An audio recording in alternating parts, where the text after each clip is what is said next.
friends to second lecture on class 10 science chapter 8 how do organisms reproduce. In this lecture we shall discuss sexual reproduction.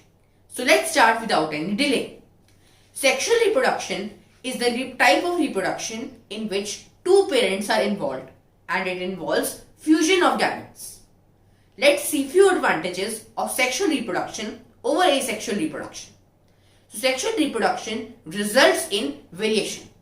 So the offsprings produced in sexual reproduction are different from their parents. And these variations are important for survival of the species.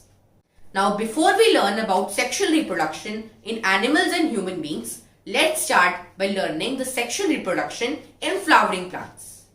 So in plants, the reproductive parts are located in the flower. Let's see the parts of the flower. These are sepals, petals, stamen and pistil. Sepals are the green leafy-like structure. Petals are the colorful parts of the flower to attract the insects for pollination. While the stamen and the pistil are the reproductive parts of the flower and they contain the germ cells. Stamen is the male reproductive part. It produces pollen grains that are yellowish in color. These pollen grains contain male gametes. So stamen produces pollen grains and pollen grains contain the male gamete. Let's see the parts of stamen. So stamen has two parts, anther and filament. The anther produces pollen grains while filament is a stalk for supporting the anther. Now let's learn about pistil. So pistil is the female reproductive part of the flower and it has three parts: stigma, style and ovary. Stigma is the sticky top part of the pistil and it receives the pollen grains. Style is the middle elongated part while ovary is the swollen bottom part and it contains ovules which further contain female gametes.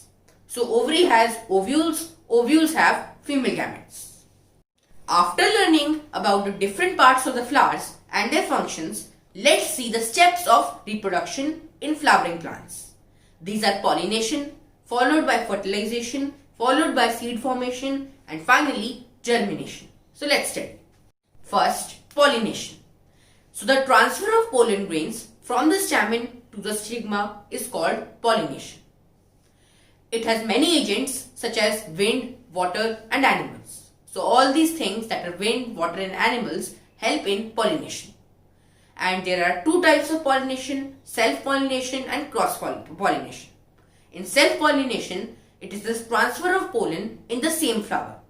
So in some bisexual flowers which have both the female reproductive as well as the male reproductive part in the same flower, then in that case self-pollination can take place.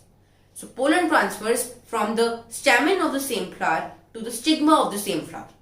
But in cross-pollination, it is a transfer of the pollen grain from one flower to another. So all these agents pick up the pollen from the stamen of one flower and then deposit it to the stigma of the other flower. The second step is fertilization. After the pollen lands on the stigma, a tube grows out of the pollen grain and travels through the style to reach the ovary.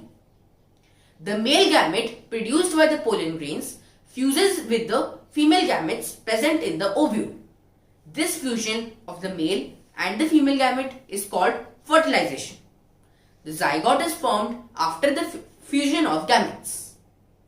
Now after fertilization, the zygote divides several times to form the embryo within the ovule, and this step is known as seed formation.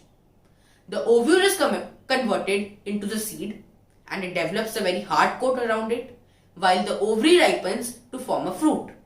The other parts of the flower, that are the petals, sepals, stamen, stigma, they all fall off. So in this way, this is the conversion of the flower into fruit. And the last step is germination. So the seed contains future plant, that is embryo, which develops into seedling under appropriate conditions. This embryo contains the future root, that is radicle, and the future shoot, that is plumule, and it also contains stored food for the embryo in the form of cotyledons. This process is known as germination. So this was all about the sexual reproduction in flowering plants, and in the next lecture, the third lecture and the last lecture, we shall discuss the sexual reproduction in human beings. So stay tuned.